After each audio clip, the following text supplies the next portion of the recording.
as possible. Come up here, do your thing, speak your truth, and let's go with it. Wes, thank you so much for being the first poet. One more round of applause for Wes. It's not always easy being the first poet. Man, and it's always tough being the second poet, too. Oh, yeah.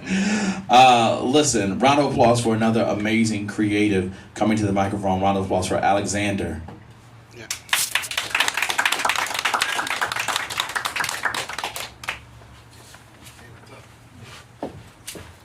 Great to be back. Alexander Laurence. Yeah. Came out with a book of poetry last year, so I figured I should do some readings.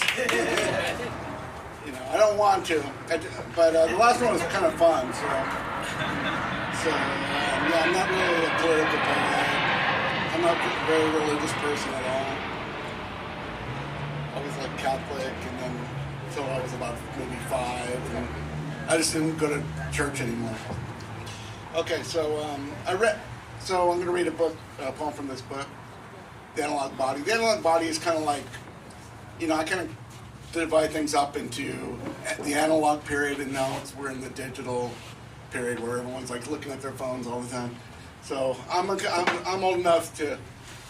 We didn't have any internet when I was growing up at all. You know, like you had to use like all the analog stuff, and you know, one phone in the kitchen on the wall there. Stuff like that. Yeah. So you had to drag into your room? Yeah, and then when I got a teenager, we had like a plug in my room as a teenager. You know, oh, this is going crazy. Okay, can we use it for something here? Okay, so I'm going to read a poem. I didn't even remember writing this poem. That's all, you know. So I've written so many poems. I've been writing poems for like 40 years or more, maybe even before that. So let me read this. It's called For Beginners. It is a pleasure to retrieve a pad of paper I used to write on in my youth. I just can't end things this way. But then, to write in any age is difficult. Long stares and inactivity, glancing at colored paper is the predictable result. Today it's slightly green as my parents sleep in the other room. I tried to begin this by using words. Instead, I should have started with things. Life is a series of beginnings and endings. No one is ever fooled by my dodges and my time-wasting strategy. I want to touch and see the apples, the bees, and the cigarettes again. Instead of ending and disappearing, I came back and begin again. I am good at failing and beginning. Okay, so there's that one. I don't know what that means, though. I'm probably kind of like commenting on the earlier poems in that book.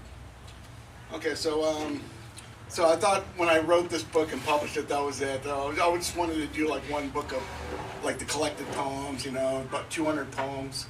And then as some of you have published books, it takes a long time sometimes. It's, you know, came out, it took like 2 years. I had to wait around, you know, come on, when are we going to publish this thing? So, as we were kind of doing that one, I wrote a whole nother book.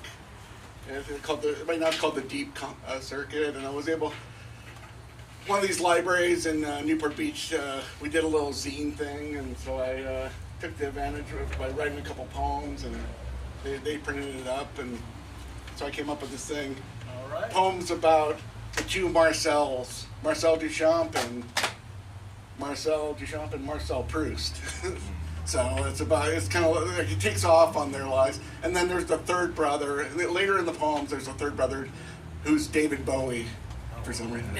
So it's a historical retelling of the three great artists from the 20th century. Okay, I'll just read, this is my second poem. This is called Parc, Monceau. We are just night owls in metro stations. I left my feuilletons back in my hotel. One-way love diminishes me. Boyhood had too much sunlight. My asthma attacks remind me of the lady in pink. Where did she go? Thank you.